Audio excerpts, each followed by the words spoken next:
Hey, what a privilege to be here, and I won't take a lot of your time. I know you have some very good speakers, and I'm looking forward to it. It's just an honor for me to be able to come here and fellowship with you all. It has been the honor of my life to serve as Lieutenant Governor in the state of South Dakota. And I say it without reservation, I've said it many times, that South Dakota is the freest state in a nation that was founded on the principles of freedom.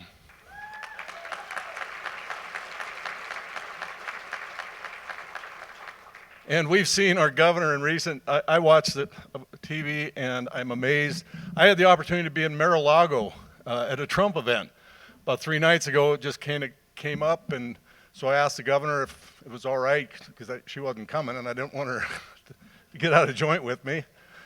She said, no, go have fun. And I got there and I see her name on a seat. And so I texted her. She says, yeah, last minute, Trump wanted me to show up. So she came and introduced Trump, and it was great. And she was in Gary, Pennsylvania 2 days before, and every place she goes, the first 10 minutes of what she says is bragging on South Dakota and telling what it's like in South Dakota where people are free. And we've become a beacon to the nation, and that's incredible. And it's because we did the simplest of things. We believed in our conservative values and we stood by them. Values like limited government and lower taxes. Values like protecting our education system. We'll hear from some great people, and Joe Graves is a hero of mine.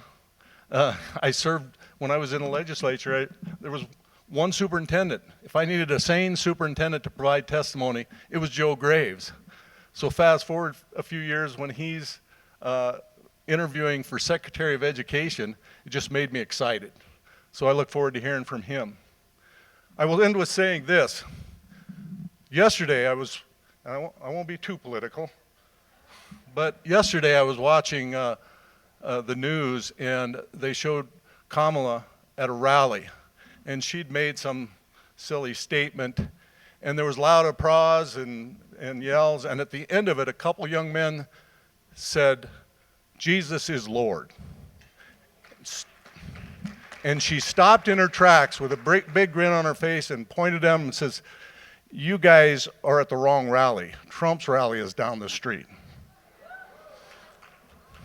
And I watched that and I thought to myself, truer words have never been spoken than what she spoke right there.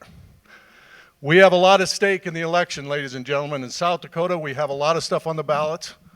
3 of them are real stinkers. I'll mention, of course, the abortion issue. We need to fight to Election Day on that. We need to fight to Election Day on Amendment H, because I believe that moves our state the wrong direction for the rest of eternity. And of course, recreational marijuana. And I'll just mention those 3. We have the duty and obligation to stand together, stand for South Dakota. Thank you. God bless you all. Thank you for the privilege of being here tonight.